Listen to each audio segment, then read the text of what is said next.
En la madrugada del 8 de febrero de 1945, exactamente a las 06:00 horas, el sargento Joe Mason se agazapó tras el escudo blind, todo de su semioruga M16 mientras la jungla de Luzon lo oprimía y el olía a humo de lodo y a cordita.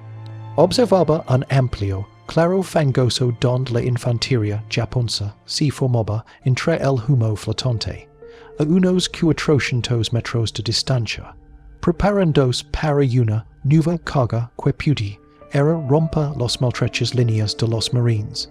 Mason solo tenía 24 años, pero cargaba con la responsabilidad de un líder de escuadrón de marines que había sobrevivido a oladas de altos banzai, y ahora se enfrentaba a la nueva amenaza con un arma que apenas entendía.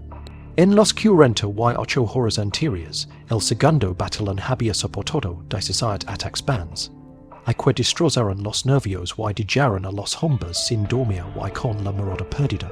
Su comandante le había dicho que el M16 se diseñó originalmente para derribar aviones, pero ahora se les pedía que lo usaran contra soldados que cargaban, y se negaban a detenerse a menos que los mataran en el acto.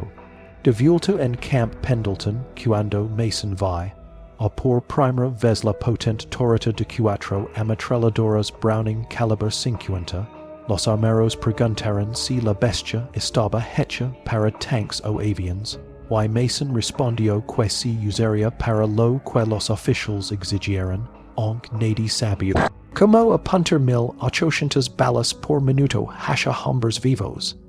El vehículo pasaba 16 toneladas y cada Browning M2 podía disparar 2400 balas por minuto, mientras que un fusilero de la BR normal solo podía disparar unas 350. Su montura tenía 4 cañones que superponían su fuego en un barrido mortal, mientras que la BR solo tenía uno. El capitán Morris le dijo que guardara munición para los aviones, pero Mason cargó cinturones de munición incendiaria perforante, porque en el fondo sabía que necesitarían todas las balas si querían sobrevivir a la noche. El quinto regimiento de marines había estado combatiendo en Luzon desde el 9 de enero avance, ando tierra adentro desde el Golfo de Lingayen, y chocando con tropas japonesas atrincheradas en las profundidades de las montañas líneas de cuvas, bunkers y una espesa selva. El terreno castigaba cada avance con empinadas crestas, túneles ocultos y enredaderas que se enganchaban a los botes y el equipo. Cada noche, los japoneses atacaban desde bunkers y túneles, profiriendo gritos de guerra que cortaban la oscuridad como cuchillos. El 5 de febrero, una olada bands, y se estrelló contra la compañía Fox. El 6 de febrero, otra carga casi destrozó la compañía Easy. El 7 de febrero, 3 cargas más mataron a 14 marines, incluyendo 2 ametralladoras que murieron casi a quemarropa.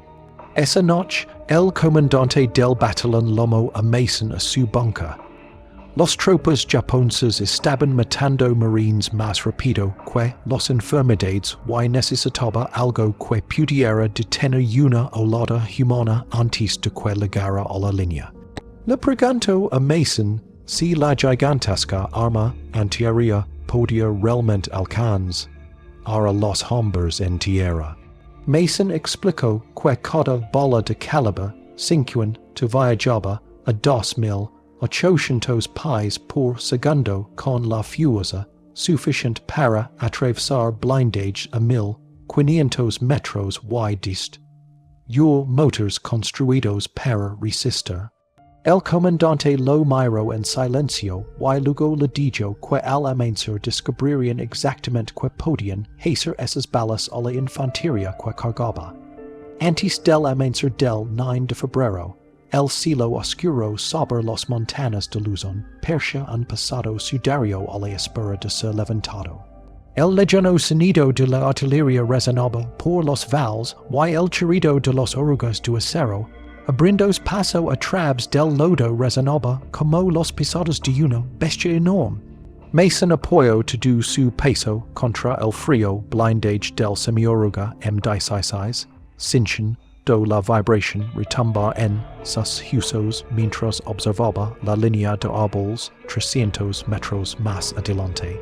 La torreta Quad-50 to see el zoba sobre el Cómo un monstruo de acero, con 4 canones negros apuntando hacia la oscuridad, ad donde los exploradores Japo nisis habían estado probando los defensas de los marines durante toda la noche.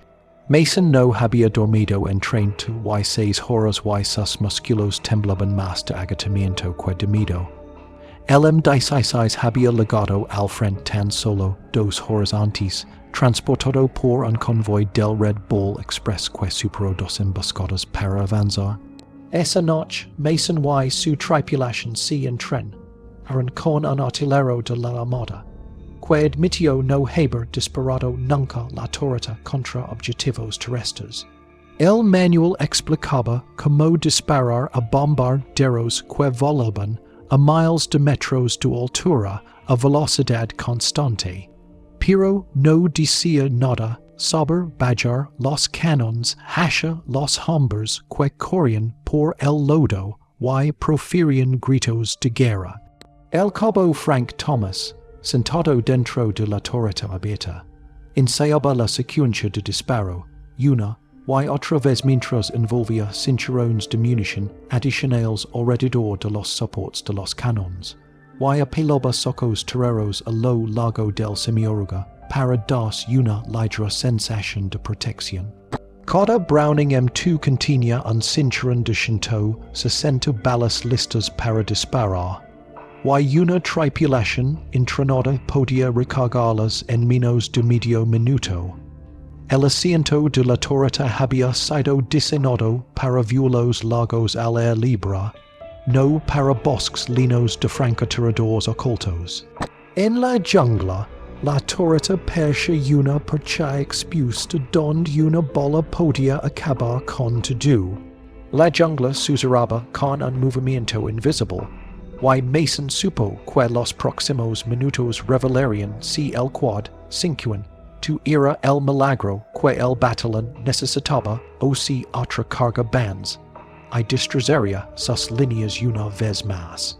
Aprieto el armazón de acero, respiro despacio y espero a que la sombra en la línea de árboles avanzara rápidamente y comenzara la batalla que todos sabían que se avecinaba. A las 05:45 la artillería japonesa inició su primera descarga y Mason contaba cada disparo por el silbido creciente y el violento golpe que sacudía el suelo de la selva. 6 proyectiles de lo que creía eran cañones de montaña tipo 94, ocultos en algún lugar de los crestes, estelaron en lo alto, hacían do que fragmentos de metal rebotaron contra el blindage del semioruga, mientras el aire se impregnaba del éter olor a pólvora y madera destrozada.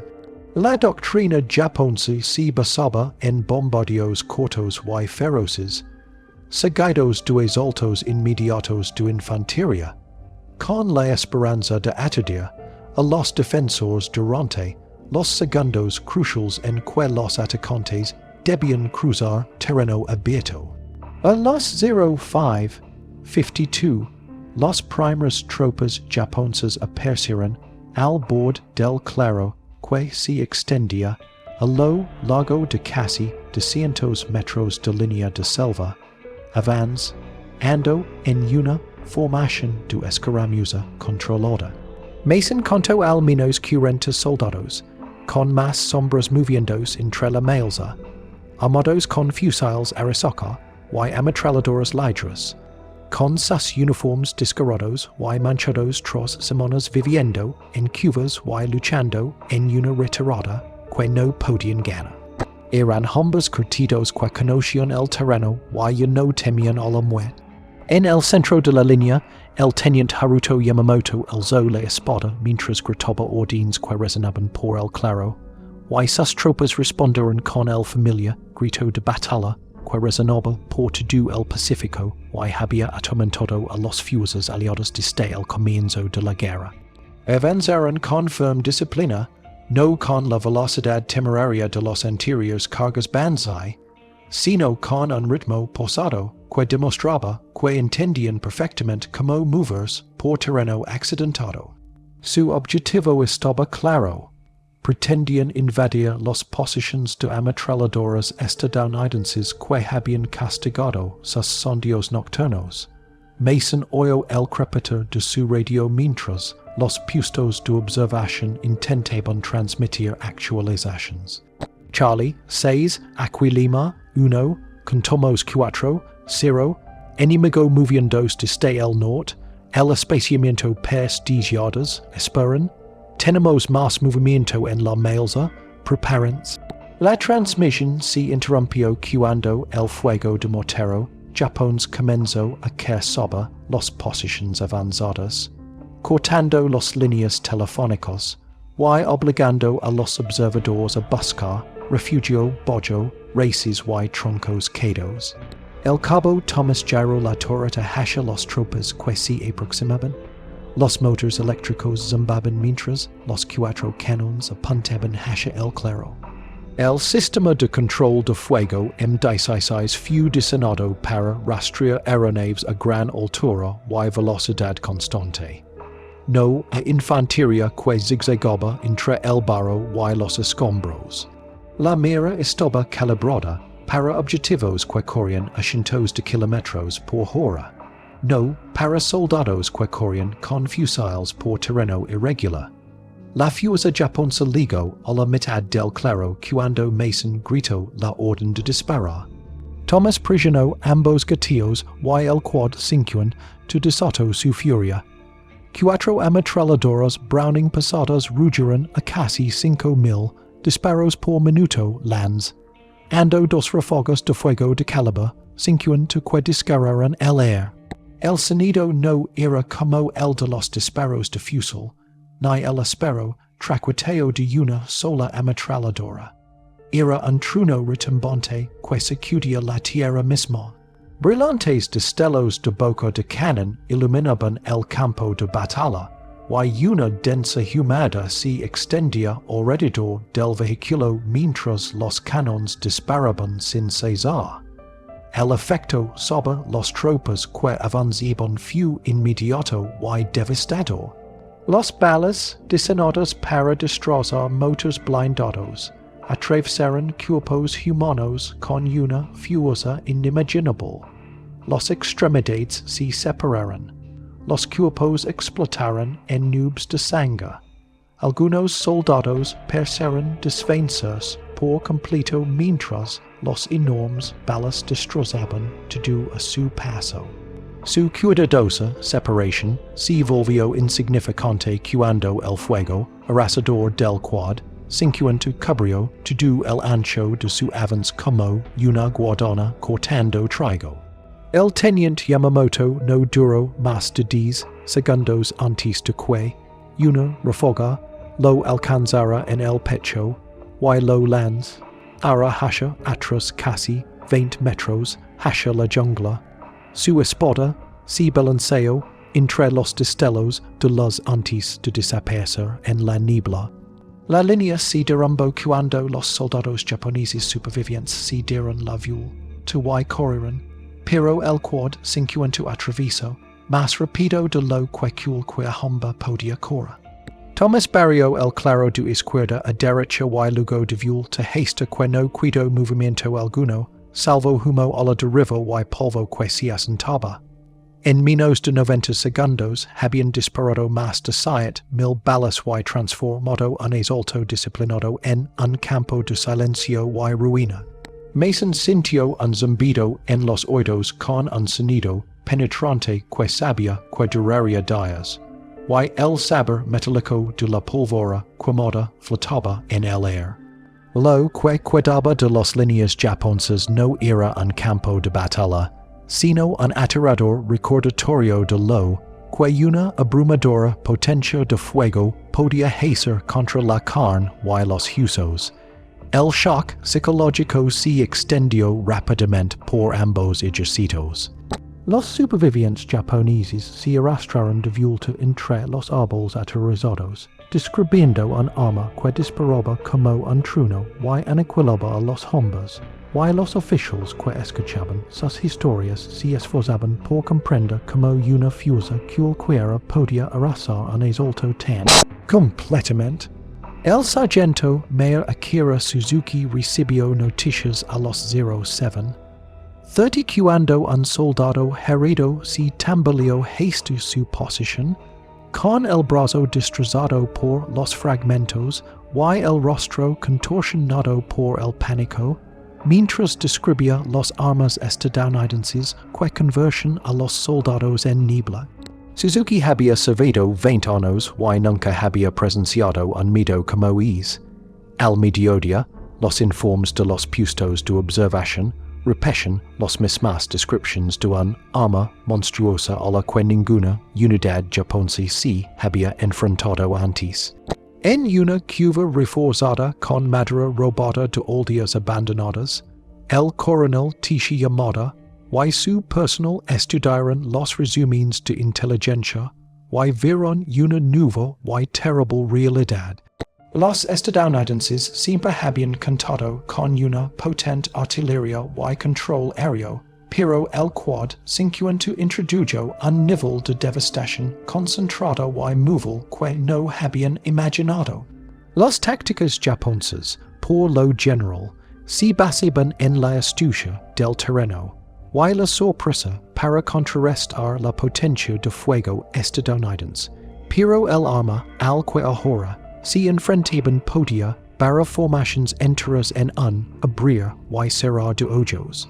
A las 17:00 horas, el sargento mayor Suzuki reunió a sus jefes de pelotón en un búnker que habían tardado 3 semanas en excavarse en la roca.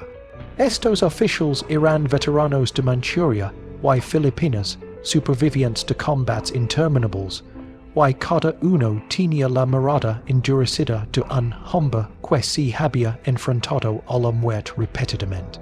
Sin embargo, incluso ellos parecían conmocionados.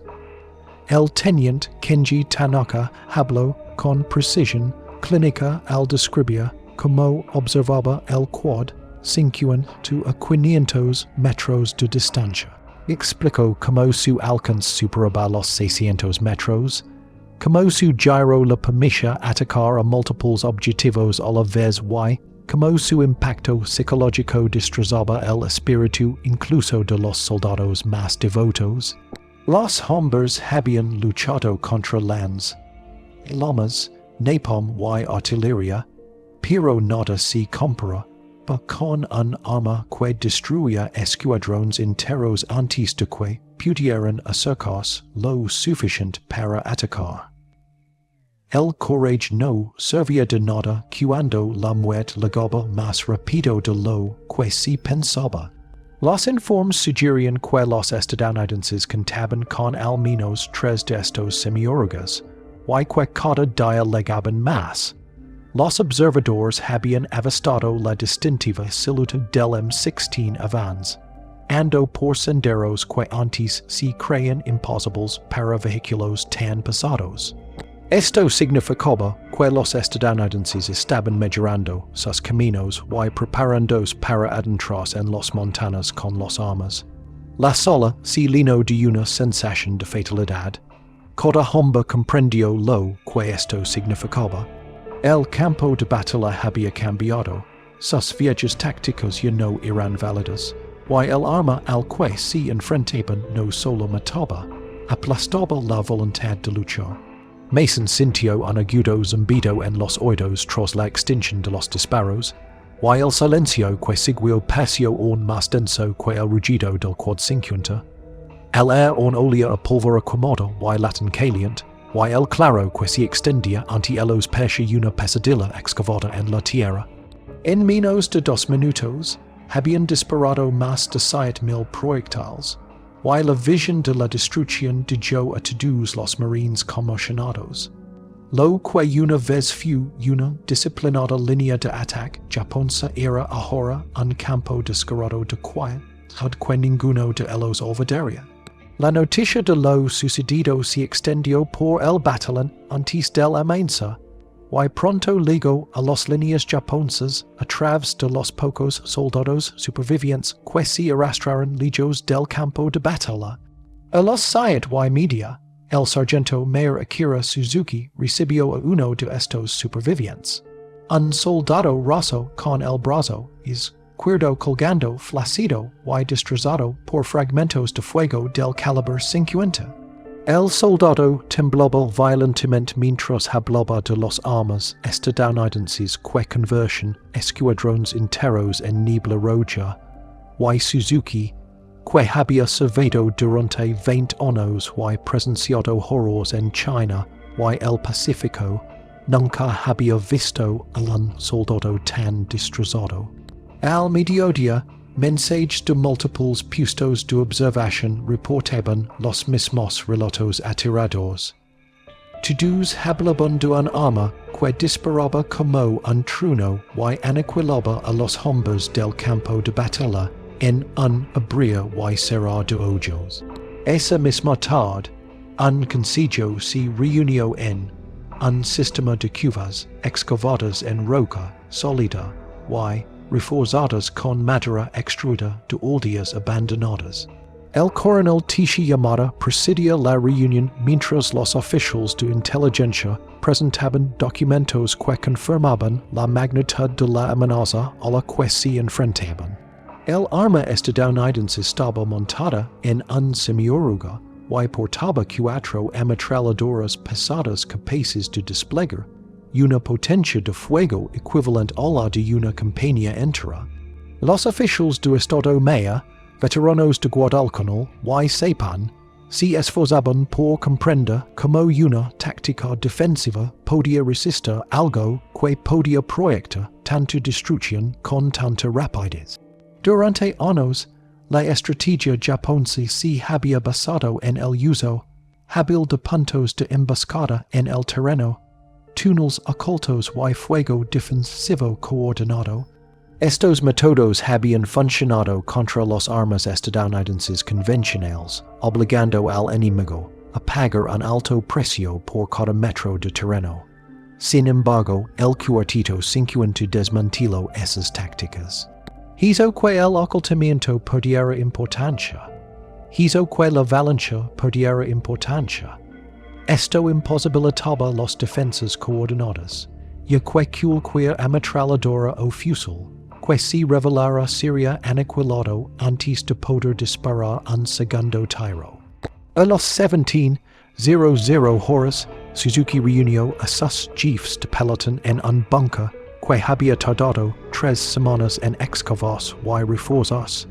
Estos hombres representaban la infantería más resistente que Japón había producido.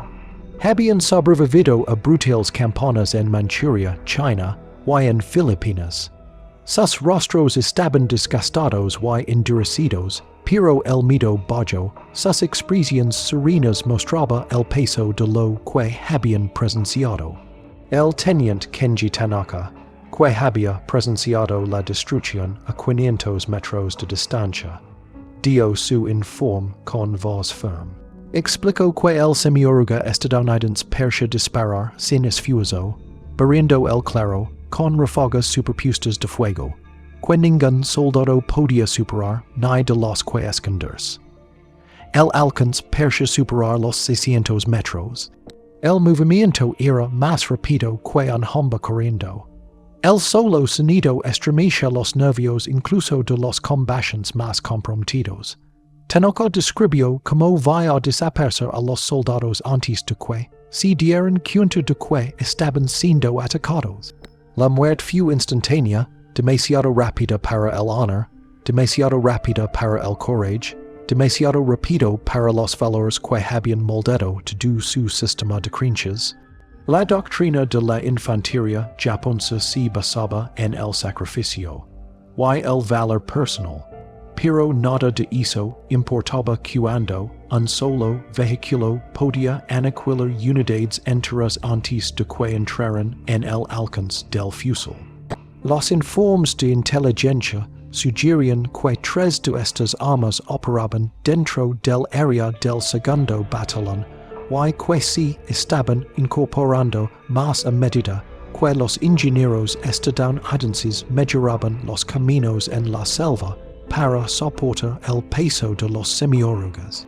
Esto significaba que los estadounidenses se preparaban para adentrarse en las montañas, hacen do vulnerable toda posición defensiva. Las implicaciones logísticas eran enormes. Cada Quad-50 requería miles de municiones diarias, además de combustible y mantenimiento constantes. Sin embargo, los estadounidenses parecían dispuestos y capaces de suministrar todo lo necesario para mantener la potencia de fuego en marcha. La moral comenzó a decaer en las posiciones japonesas a medida que se difundían las historias de la masacre.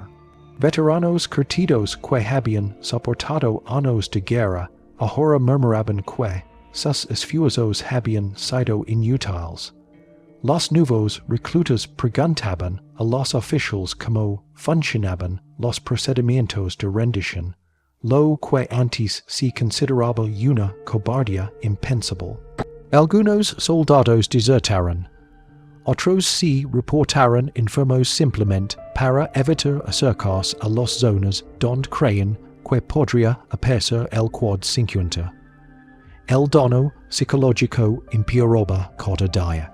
Los jefes de patrulla falsificaban informes en lugar de acercarse a las zonas donde sospechaban que se escondían vehículos estadounidenses. Los centinelas abandonaban sus puestos por la noche, temblando ante la creencia de que el rugido de las armas los destruiría antes de que tuvieran tiempo de respirar. La aceptación japonesa de la muerte en batalla se basaba en la creencia de que el sacrificio podía lograr algo significativo, pero el Quad-50 destruyó esa creencia por completo. La muerte no llegaba mediante un combate honorable, sino mediante la aniquilación mecánica. En medio de esta creciente desesperación, el subteniente Taro Yamamoto ligó al cuartel general del regimiento el 12 de febrero con órdenes actualizadas de la división y una carta de su padre en Kioto. La carta había sido escrita antes de que llegaran noticias de su hermano, el teniente Haruto Yamamoto, a casa. Hablaba del orgullo familiar y del sagrado deber de resistir la invasión estadounidense a cualquier precio. Taro leyó la carta en voz alta a los oficiales que lo rodeaban, pero las palabras que antes habrían llenado de determinación a los hombres solo profundizaron la sensación de desesperanza. Todos los hombres que escuchaban habían visto la verdad. Los valores tradicionales no significaban nada contra un arma que aniquilaba compañías enteras en segundos. Pronto, el sonido del Quad-50 se convirtió en algo más que una amenaza. Se convirtió en un detonante grabado en la mente de los soldados japoneses. Incluso un eco lejano hacía que los hombres se paralizaran o entraran en pánico incontrolable. El enemigo no solo había perdido batallas, estaba empezando a perder la voluntad de luchar. Y todos los oficiales en ese búnker comprendieron la horrible verdad. Los estadounidenses habían creado un arma que hacía más que matar cuerpos. Destruía el espíritu de todo un ejército. Suzuki comprendió que sus tácticas defensivas estaban fracasando y que los estadounidenses habían introducido una fuerza que destrozaba cualquier método tradicional de resistencia. Pasó la noche estudiando mapas y evaluando nuevos planes que se basaban en la infiltración desesperada en lugar de la confrontación directa, y que los ataques frontales se habían convertido en un suicidio seguro contra el cuadrante 50. Reunio a zapadores de confianza, y les explico que pequeños equipos armados con minas magnéticas y cargas de mochila podrían infiltrarse en las líneas estadounidenses durante fuertes lluvias o niebla y dist. Yo los semiorugas antes de que pudieran entrar en acción. Sin embargo, todos en la sala sabían que estas misiones eran sentencias de muerte. Incluso si un hombre alcanzaba el vehículo, la infantería de marina que lo apoyaba lo abatiría antes de que pudiera colocar los explosivos. Aún así, los japoneses no tenían options. Esa noche, un equipo de reconocimiento regresó con fotografías tomadas con binoculares estadounidenses capturados que mostraban las posiciones M16 recién fortificadas. Los semiorugas estaban ahora rodeados de sacos terreros, cubiertos con redes de camuflaje y custodiados por escuadrones de marines armados con armas automáticas, creando fuego superpuesto que haría casi imposible cualquier aproximación cercana. Los ingenieros estadounidenses habían despejado enormes áreas de vegetación alrededor de cada posición, creando amplias zonas de ataque sin cobertura para los infiltrados. El capitán Hiroshi Nakamura, oficial de inteligencia, estudió el tráfico de radio interceptado y confirmó sus peores temores. Los comandantes de la infantería de marina adaptaban rápidamente sus tácticas y integraban el Quad-50 en cada capa de sus operaciones. Los semiorugas se estaban conversión en bases de fuego móviles que podían moverse en minutos para bloquear cualquier contraataque japonés. Los estadounidenses estaban aprendiendo a combinar estos cañones con la artillería y el apoyo aéreo, creando copas superpuestas de destrucción que enfrentaban a los atacantes a larga, media y corta distancia simultáneamente. Documentos técnicos capturados revelaron verdades aún más sombrías. Cada Browning M2 disparaba balas de 750 granos a más de 2,800 pies por segundo con la fuerza suficiente para atravesar blindage y madera. Los cinturones de eslabones desintegrables permitían un fuego continuo sin interruptions y eliminaban los escasos momentos de vulnerabilidad de los que alguna vez dependían las fuerzas japonesas. La moral cayó drásticamente en las colinas a medida que se difundían las historias. Los veteranos que sobrevivieron a Guadalcanal y Bougainville murmuraban que la nueva arma hacía inútil la resistencia, mientras que los soldados más nuevos preguntaban si era posible rendirse. Esta fue una ruptura impactante con la cultura guerrera que había definido a su ejército. Los oficiales luchaban por mantener el orden a medida que aumentaban las deserciones. Las listas de bajas por enfermedad se alargaban, con hombres reportando fiebre y fatiga que el personal médico reconocía como agotamiento y miedo. Suzuki recibió una última transmisión de radio desde un puesto de avanzada que dominaba la ruta de suministro estadounidense, informando de que otro convoy avanzaba con semiorugas M16 adicionales. El observador contó 6 vehículos, lo que sugería que los estadounidenses se preparaban para concentrar las armas para una gran ofensiva que rompería todas las líneas japonesas en la región. Suzuki aceptó el informe y comenzó a elaborar planes de retirada, a pesar de saber que el alto mando consideraría tales acciones deshonrosas. Sin embargo, también sabía que continuar luchando solo significaría alimentar a una máquina que mataba sin ofrecer la dignidad de la resistencia. Esa noche, los primeros pesadillas comenzaron a extenderse como una enfermedad. El soldado Ikiro Watanabe se despertó a los 200 en punto gritando desconsoladamente mientras describía visiones de camaradas disolviéndose en nubes de sangre. Nunca había visto el arma, pero las historias lo habían invadido por completo. El propio Suzuki golpeo al joven en la cabeza para silenciarlo, pero el dono yo estaba hecho. Por todos los cuvas, los hombres se despertaban sobresaltados, empapados en sudor, temerosos de un sonido inexistente. El miedo se contagió a todos. Los centinelas abandonaron sus puestos en la oscuridad, negándose a permanecer donde los canons de trueno pudieran alcanzarlos. Los jefes de patrulla falsificaron sus informes, afirmando haber explorado zonas en las que no se atrevían a entrar. Incluso los oficiales más experimentados evitaban las trincheras de vanguardia, a menos que fuera absolutamente necesario. El bushido enseñaba que la muerte en batalla era noble, pero el Quad-50 no ofrecía ninguna posibilidad de sacrificio noble. Solo ofrecía la eliminación instantánea, sin gloria, sin resistencia final, solo desaparición. El 12 de febrero, el subteniente Taro Yamamoto ligó al cuartel general del regimiento con nuevas órdenes y una carta de su padre en Kioto. La carta escrita antes de la noticia de la muerte de su hermano Haruto hablaba del honor familiar y del sagrado deber de resistir a los estadounidenses. Taro la leyó en voz alta, pero cayó en el vacío.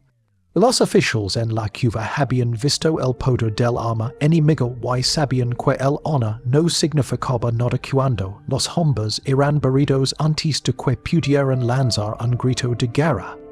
El choque entre los ideales antiguos y la destrucción moderna desgarraba el alma del regimiento. Pronto, el sonido del Quad-50 se convirtió en algo más que ruido. Se convirtió en un detonante psicológico. Incluso un eco lejano hacía que los hombres se congelaran, temblaran o huyeran. Corrieron rumores de que los estadounidenses habían creado una máquina demoníaca, no solo un arma. Los soldados asignados a patrulla cerca de presuntas posiciones de semiórugas estelaran en temblores incontrolables. Algunos lo eran abiertamente. Otros rogaron a sus superiores que los resignaran. Suzuki veía claramente que ya no comandaba guerreros. Comandaba hombres que ya habían sido derrotados en sus mentes. Y el arma que los derrotó no fueron lanzas, lomas ni artillería. Fue el rugido implacable de cuatro canons pesados disparando juntos con una fuerza que borró el significado mismo del coraje. El miedo se extendió por la red defensiva japonesa como un veneno invisible, y el sonido del Quad-50 se convirtió en la señal más aterradora que un soldado podía ver. Cada vez que el estruendo de los cuatro canones resonaba en los valles, los hombres se paralizaban con los ojos abiertos o abandonaban sus posiciones presas del pánico, dejando atrás fusiles, equipo e incluso compañeros heridos. Los oficiales que intentaban imponer el orden se encontraban frente a soldados con los nervios destrozados por la exposición repetida a un arma que superaba la comprensión humana. Sus mentes simplemente se negaban a aceptar que algo humano pudiera sobrevivir a su fuego. Los operadores de interceptación de radio que monitoreaban las comunicaciones descubrieron que los mensajes japoneses ya no percibían transmisiones tácticas. En cambio, estaban llenos de frases clave descifradas que describían los canones estadounidenses como dioses del trueno o demonios de Hiro, como si los soldados creyeran estar luchando contra algo sobrenatural. Cuanto más aumentaba el estrés, más se disolvían estos mensajes en advertencias llenas de miedo en lugar de informes del campo de batalla. Los oficiales de inteligencia estadounidenses reconocieron rápidamente lo que estaba sucediendo. El Quad-50 se había convertido accidentalmente en un arma psicológica más devastadora que cualquier otra que hubieran diseñado conscientemente. El capitán James Morris, al mando de la compañía de Marines, que operaba 3 semiórugas M16, recibía actualizaciones diarias que describían el desplome de la moral japonesa a una escala nunca vista en la guerra del Pacífico. Las posiciones enemigas, que antes luchaban por cada centímetro, ahora eran abandonadas sin resistencia en cuanto se oía acercarse a los semiórugas. El cabo James Harris monitoreó las frecuencias de radio japonesas desde el puesto de mando del batallón, y grabó dosnos de conversaciones en los que oficiales japoneses discutían la retirada con abierta desesperación a pesar de los órdenes que exigen mantener sus posiciones hasta la muerte. Los soldados hablaban en voz baja sobre los procedimientos de rendición y se preguntaban si les mostraría clemencia si eran capturados. Estas conversaciones revelaban la magnitud de su derrota psicológica. Y no luchaban por el emperador, luchaban por sobrevivir a algo que creen que ningún hombre podría superar. La primera rendición organizada tuvo lugar el 14 de febrero, cuando un pelotón japonés completo emergió de una cueva portando una bandera blanca hecha con una camisa rasgada. Los 30 y 7 hombres habían soportado 70 y 2 horas de fuego indirecto desde posiciones de la cuadra 50 a casi una milla de distancia. Sus barreras defensivas de madera y roca habían sido destrozadas por el fuego perforante continuo. Los depósitos de munición explotaron, los nidos de ametralladoras se derrumbaron. Su posición simplemente dejó de existir como campo de batalla. El líder del pelotón, un veterano que había combatido en China y los Indias Orientales neerlandeses, explicó a través de un intérprete que permaneció en las cuvas se había convertido en un suicidio seguro y que la resistencia ya no tenía propósito militar. Y una vez que el primer grupo se rindió, la noticia se extendió como una chispa entre la hierba seca. En cuestión de días, más grupos pequeños comenzaron a aparecer en las líneas de los marines avance, ando con cotela hacia campo abierto con banderas blancas improvisadas en alto. Estos soldados provenían de unidades famosas por luchar hasta el último hombre, pero ahora se rindieron con ojos vacíos y manos temblorosas. Los oficiales de inteligencia descubrieron que estos hombres no solo habían sido derrotados tácticamente, habían sido psicológicamente aplastados por el arma que destrozó todo lo que les habían enseñado sobre el honor, el sacrificio y la batalla. El Quad-50 se había convertido en algo más que una máquina. Ahora era una presencia amenazante que acechaba cada aliento de los soldados japoneses. Las tripulaciones de los marines pronto notaron que en muchos combates los japoneses abandonaban sus posiciones incluso antes de que los semiórugas abrieran fuego. El solo huyendo de las orugas del motor bastó para vaciar las trincheras que habían tardado semanas en excavarse. Mientras tanto, dentro de la red de mando japonesa, el sargento mayor Suzuki convocó a sus oficiales restantes para lo que, en el fondo de su corazón, sabía que sería su último consejo.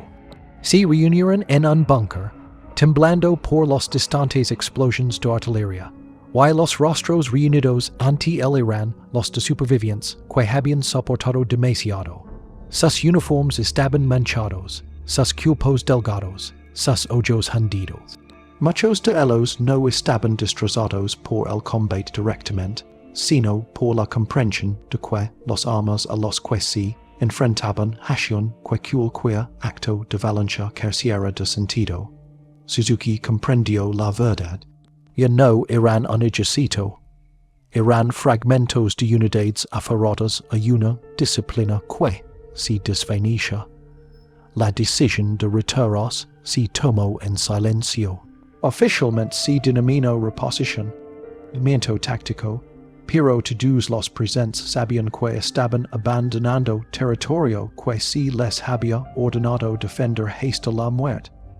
Sabían que continuar resistiendo solo conduciría a una muerte sin propósito bajo el implacable fuego estadounidense. Suzuki escribió la orden con un lenguaje militar tradicional, pero le temblaba la mano mientras trabajaba. Esa noche comenzó la evacuación bajo un cielo sin luna. Los soldados se movían en grupos dispersos por estrechos senderos selváticos que habían construido durante las primeras etapas de la guerra. Llevaban solo armas personales y los suministros más ligeros por cualquier cosa más pesada era inútil contra el poder mecanizado estadounidense.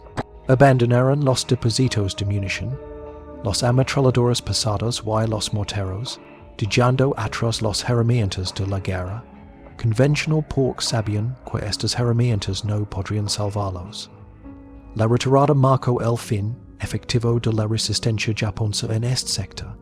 El colapso no provino de un asalto directo ni de un número abrumador, sino de la destrucción psicológica causada por un arma que hizo que el courage fuera irrelevante. Los soldados japoneses no habían sido derrotados de la forma en que los guerreros esperaban. Habían sido borrados de sus mentes antes de ser derrotados en el campo de batalla, y mientras se deslizaban hacia la oscura jungla esa noche, cada hombre llevaba el mismo pensamiento. Se habían enfrentado a una máquina que no solo mataba, destruía el significado mismo de la lucha. El último bastión japonés importante en el sector del segundo batallón se ocultaba en la red de cuvas de la colina 212, una fortaleza natural excavada en piedra volcánica y reforzada con vigas de acero provenientes de puentes derrumbados. La inteligencia estimaba que en su interior se encontraban cerca de 300 soldados japoneses, comandados por el propio coronel Yamada, con túneles que conectaban sistemas de bunkers más profundos con posiciones de artillería en la ladera opuesta. La formación estaba diseñada para resistir la artillería y canalizar a los atacantes hacia estrechas zonas de ataque, donde los nidos de ametralladoras ocultos podían disparar contra la infantería expuesta desde múltiples ángulos. El capitán Morris recibió la orden de ataque antes del amanecer del 18 de febrero, y estudió fotografías aéreas que mostraban la empinada ladera cubierta de troncos caídos, rocas dentadas y obstáculos colocados a mano que obligarían a cualquier asalto directamente al fuego japonés. Las bocas de las cuvas se encontraban a media ladera, cada una oscura y silenciosa a la espera. Los ingenieros japoneses habían pasado semanas mejorando las defensas, añadiendo minas de alambre de púas, tronas de vigilancia y pozos de fusil. Algunos de los fusileros que se encontraban en el interior estaban equipados con fusiles Arisaka con miras telescópicas capaces de disparar con precisión a más de 600 yardas. Morris sabía que el bombardeo tendría poco efecto en los túneles reforzados con piedra, pero comenzó a los 06:30 mientras la artillería de campana lanzaba proyectiles uno tras otro contra la ladera. Las explosiones sacudieron la montana y levantaron una humedad negra que se elevaba hacia el pálido cielo matutino. Sin embargo, los observadores informaron que las principales posiciones defensivas permanecían intactas. Las cubiertas de madera se rompieron, cayeron rocas sueltas, pero las cuvas aún resistían.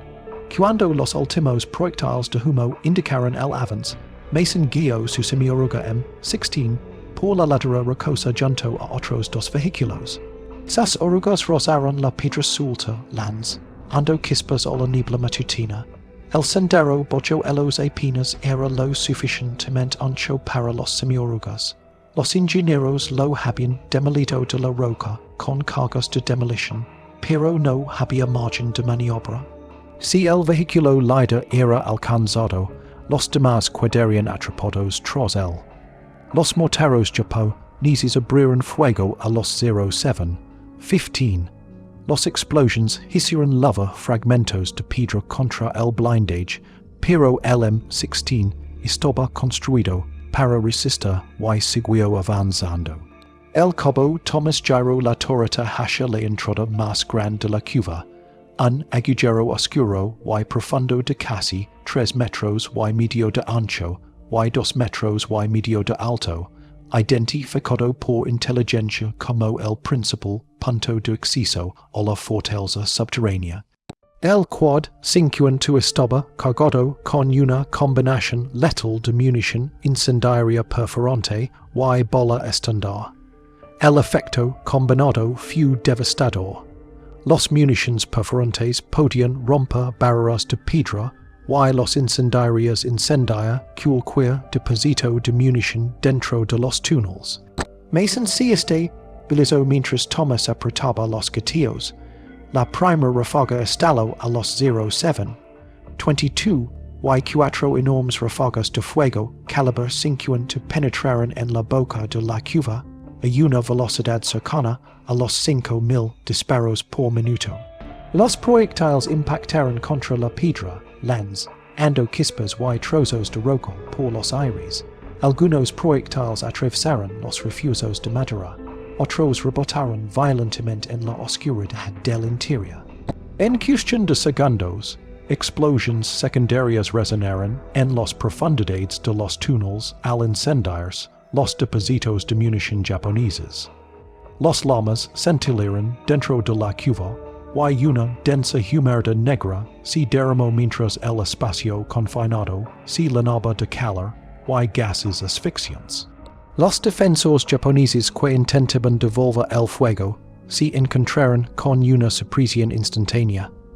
En cuanto apareció un fogonazo, Mason giró levemente la torreta y Thomas abrió fuego de nuevo, reducción do cada puesto de tiro a escombros en instantes. Las ráfagas superpuestas del Quad-50 te hicieron imposible una defensa coordinada. Cualquier soldado japonés que revelara su posición se enfrentaba a un torrente de balas que destrozaba rocas, madera y carne. Dentro de la montana, el caos estalló. El coronel Yamada intentó mantener la comunicación con los bunkers de vanguardia, pero las líneas telefónicas fueron destrozadas por balas que perforaban la roca. Los equipos de radio se sobrecalentaron o quedaron enterrados por el derrame de piedras. Un humo tan denso llenaba la cámara de mando que los oficiales no podían verse entre sí. Los hombres tropezaban a ciegas, tosiendo y pidiendo agua, y air a gritos, mientras pequeños incendios consumían el oxígeno y producían humos letales. El rugido continuo del Quad-50 en el exterior se convirtió en una fuerza física que sacudió los pads y se amplificó a través de los túneles hasta que la misma montana pareció gritar. El subteniente Taro Yamamoto lideró un último contraataque desesperado a los 08:45. Salió de la entrada oculta de un túnel con 30 soldados portando fusiles, ametralladoras lidras y minas magnéticas destinadas a utilizar los semiórugas si lograban acercarse. Por un instante lograron la sorpresa. Llegaron a menos de 50 metros del vehículo de Mason antes de que un escuadrón de seguridad de los marines los detectara. Se oyeron disparos en la ladera. El combate duró apenas 3 minutos. El contraataque fue completamente destruido. El teniente Taro Yamamoto fue abatido al intentar colocar una mina magnética contra la oruga del M16. Después, el asalto se reanudó con precisión metódica. Durante más de 2 horas, la tripulación de Mason y los demás semiorugas abrieron fuego sobre cada abertura de la cuva. Proyectiles perforantes perforaban los túneles, y proyectiles incendiarios provocaban incendios que se extendían a las profundidades del complejo. La propia roca comenzó a desmoronarse por los continuos impactos. Algunos túneles se derrumbaron por completo, sepultando vivos a los defensores. Otros se abrieron más, exponiendo nuevos ángulos al fuego estadounidense. A los 10 y media, finalmente apareció una bandera blanca en la entrada principal. El coronel Yamada salió con currento y tres soldados supervivientes. Sus uniformes estaban chamuscados y desgarrados, sus rostros ennegrecidos por el humo, sus ojos vacíos por la derrota. Si rindieron formalmente, pero ambos bandos comprendieron que esta no era una victoria cualquiera. El Quad-50 te los había doblegado mucho antes de que los proyectiles los obligaran a retirarse. La noticia de la caída de la colina 212 se extendió rápidamente por las montañas y la resistencia japonesa en la región se derrumbó en cuestión de horas. Los que quedaban comenzaron a retirarse sin luchar, sabiendo que ninguna cuva ni muro de montana podría protegerlos del implacable estruendo de los canones estadounidenses. Y mientras Mason limpiaba los canones recalan todos al final del día, se dio cuenta de que el arma no solo había aplastado las defensas enemigas, había cambiado por completo la naturaleza de la guerra. El estruendo del Quad-50 continuó sacudiendo las montañas mucho después de que terminara el combate principal, y su eco resonó por los túneles de la colina 212 como el latido de un corazón de hierro que se negaba a morir. Dentro de la red de cuvas en llamas, el sonido se hizo aún más abrumador a medida que los perds de piedra amplific, en cada ráfaga, hasta que el arma pareció rugir directamente dentro de los mentes de los defensores. Los hombres se tambaleaban en la oscuridad, agitándose en el humo, tropezando con equipo destrozado y los cuerpos de camaradas caídos en el caos. Algunos intentaron alcanzar posiciones de tiro, pero en cuanto el cañón de un rifle o la boca de una ametralladora apareció fuera de la entrada, el Quad-50 los arrollaba con una fuerza aplastante. Los defensores estaban atrapados en una jaula que se volvía más caliente, denso y sofocante con cada minuto que pasaba. Incluso aquellos que habían sobrevivido años de brutales campañas en China, y el Pacífico sintieron un pánico profundo como nunca antes habían conocido. Los cubas, que siempre habían sido sus fortalezas más sólidas, ahora parecían tumbas a punto de ser saladas. Mientras los semiórugas continuaban su asalto, Mason mantenía la vista fija en la ladera, pero su atención se agudizó cuando la infantería de marina dio una advertencia. A los 08:45, un túnel oculto en el flanco derecho se abrió de golpe, y el segundo teniente Taro Yamamoto lideró un último contraataque desesperado. 30 soldados japoneses cargaron hacia adelante armados con fusiles, ametralladoras lidras y minas magnéticas diseñadas para inutilizar los vehículos estadounidenses si lograban acercarse lo suficiente como para fijarlas a los orugas. Su ataque logró una sorpresa total durante solo unos segundos. Avanzaron rápidamente a través del humo y el polvo, llegando a menos de 50 yardas del semioruga de Mason antes de que un escuadrón de fusileros de la marina los avistara abriéndose paso entre la bruma. Los disparos estelaron al instante. Los disparos resonaron en la ladera y el contraataque se disolvió casi tan rápido como apareció. El tiroteo duró menos de 3 minutos. Los hombres cayeron sobre las rocas. Otros retrocedieron hacia la entrada del túnel para escapar. Pero Mason sabía que ninguno de ellos llegaría muy lejos. El teniente Taro Yamamoto se abrió paso entre el caos y corrió hacia el semioruga con una mina magnética en ambas manos, con el rostro desencajado por la determinación y el dolor por el hermano que había perdido días atrás. Apenas se acercó al vehículo cuando una ametralladora de los marines abrió fuego y lo derribó. Su cuerpo si displomo hacia adelante y la mina si la rispolo, cayendo inutilmente al suelo. Con el contraataque aplastado, el exalto a la colina continuo sin pausa. Durante los 2 horas siguientes, las tripulaciones del quadruple cincuenta atacaron cada cuva lo suficientemente grande como para esconder a un solo hombre. El fuego continuó rasgó la roca una y otra vez, lanzando nubes de polvo y fragmentos por la ladera. Las municiones perforantes se abrieron paso a través de los puntos débiles de los paredes del túnel, y provocaron reacciones en cadena que colapsaron algunos pasajes y ensancharon otros.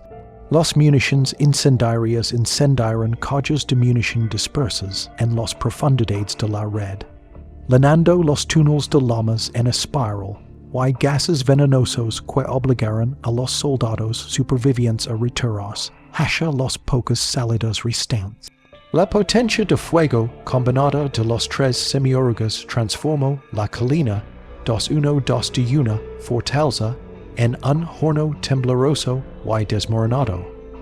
Poco después de los 10 y media, el fuego finalmente cesó cuando un trozo de tela blanca ondeó desde la entrada principal de la cuva.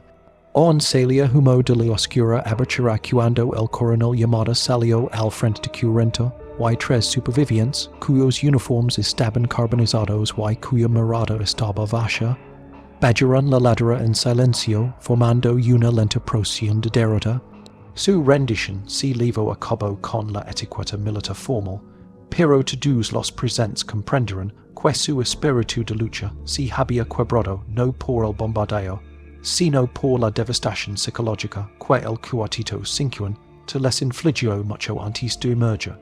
La caída de la colina 2-1-2 conmocionó a toda la región, y la resistencia japonesa se derrumbó con una velocidad asombrosa. Las unidades que habían defendido sus bastions en la montana durante meses abandonaron sus posiciones antes que enfrentarse al arma que destrozaba la piedra con la misma facilidad que atravesaba cuerpos humanos. Muchos huyeron a la selva sin un destino claro, con la única esperanza de llegar a zonas donde los semiórugas no pudieran seguirlos. Cuando los montanas finalmente quedaron en silencio después del 20 de febrero, el silencio se sintió antinatural. Era el silencio de la derrota, no la paz. Los únicos sonidos que quedaban eran el lejano chirrido de los convoys de suministros estadounidenses que transportaban cargas de munición que nunca serían necesarias porque la batalla por este sector había terminado. El sargento Joe Mason estaba sentado en el casco de acero de su semióruga limpiando los cañones chamuscados de los 4 cañones Browning. Durante 2 días de operaciones incansables, habían disparado más de 30,000 balas y el metal de los cañones estaba desgastado por el calor y la fricción. El peso de lo que habían hecho se apoderó de él lentamente. El Quad-50 había terminado la lucha más rápido de lo que cualquier exalto de artillería o infantería podría haberlo hecho. Había aplastado los cuvas, destruido los fortalezas y destrozado la voluntad de lucha del enemigo.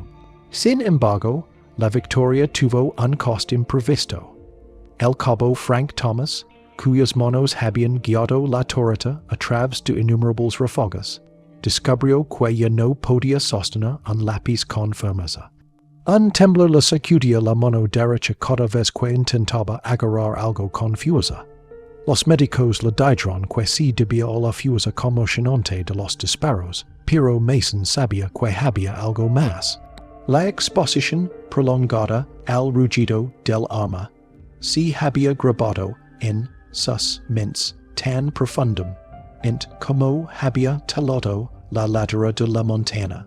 Al otro lado de la campaña, otros tripulantes del Quad-50 mostraban síntomas similares: zumbido en los oídos, pérdida de audición, monos temblorosas, ojos hundidos, y una silenciosa pesadez que si apoderó de sus voces. Habían sobrevivido y habían alcanzado la victoria, pero aún llevaban consigo los ecos del arma. Los oficiales de inteligencia pronto descubrieron que el shock psicológico no se detenía en las cuvas de la colina 212. Las unidades japonesas, a lo largo de kilómetros de la línea del frente, se retiraron de las posiciones que habían mantenido durante meses en cuanto oíron rumores de que los semiorugas M16 avanzaban.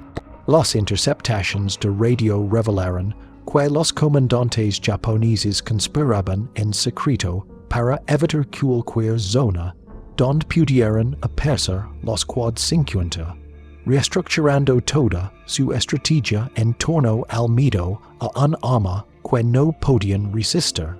Los prisioneros describieron su colapso mental con detalle. Dijeron que el coraje ya no importaba. Algunos dijeron que el arma les robó la voluntad antes de robarles la vida. Otros dijeron que rezaron para que llegara la noche solo para darse cuenta de que la oscuridad empeoraba el miedo.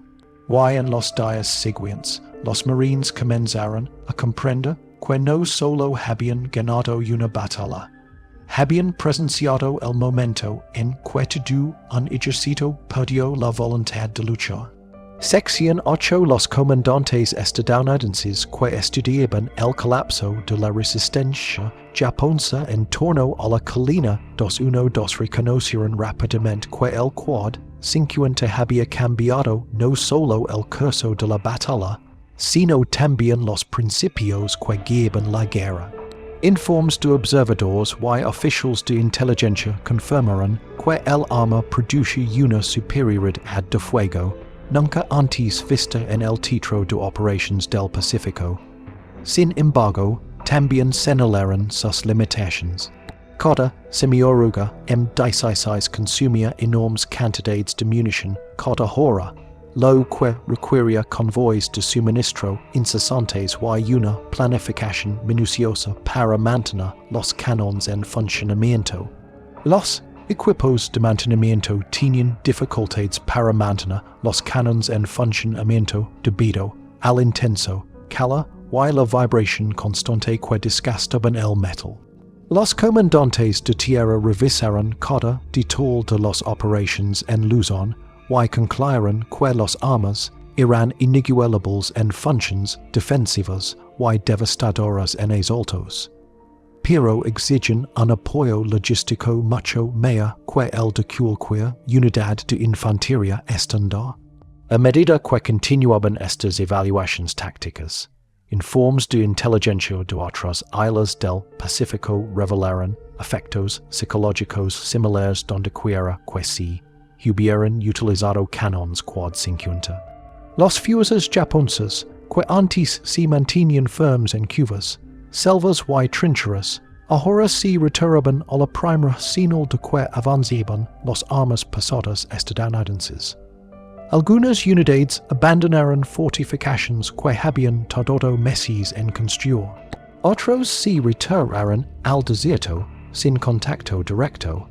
El impacto psicológico del arma se había convertido en una ventaja estratégica.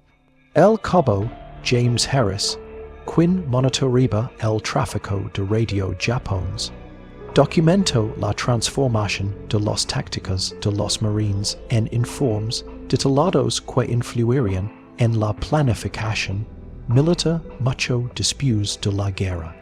Sus notas describían cómo las tripulaciones de los semiorugas se coordinaban con la artillería de infantería y los ingenieros para formar copas de potencia de fuego que rompían las defensas enemigas antes de que pudieran organizar ataques.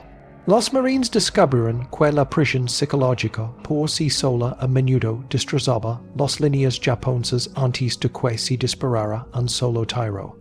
Al mismo tiempo, el personal médico que atendía a los soldados japoneses capturados noto patrones que no podían explicar solo por heridas físicas. Muchos prisioneros mostraban signos de trauma profundo. Describieron pesadillas en los que el estruendo del Quad-50 los perseguía en la oscuridad. Algunos temblaban incontrolablemente al ver cualquier sonido fuerte. Otros moriban fijamente, negándose a hablar o comer, como si sus mentes hubieran sido aplastadas dentro de los túneles de la colina 212.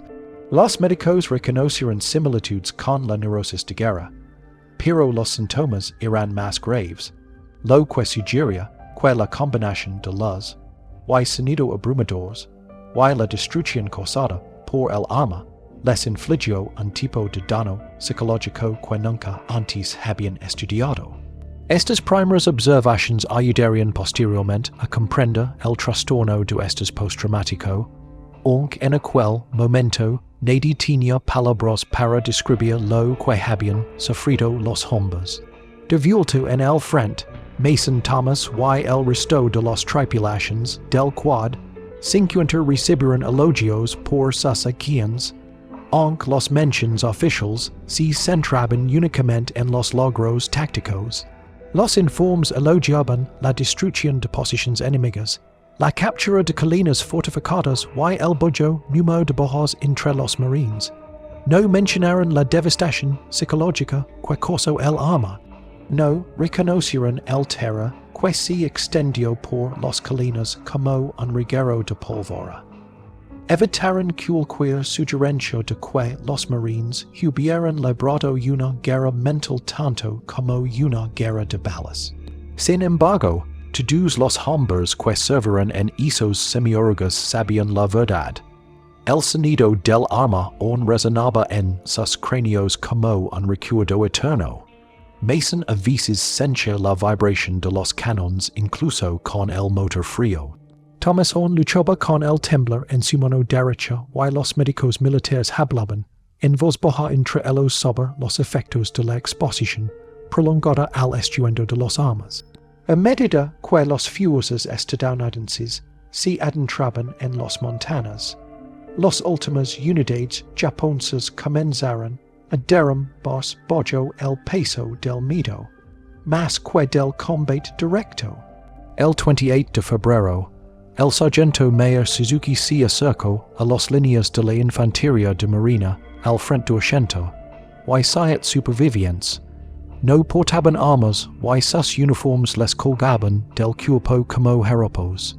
Su travesía por la selva había durado casi 2 semanas, tiempo durante el cual habían soportado una presión psicológica implacable, más fuerte que la artillería y el hambre. Suzuki entregó una declaración formal a los oficiales de inteligencia estadounidenses describiendo cómo sus soldados habían perdido la voluntad de luchar.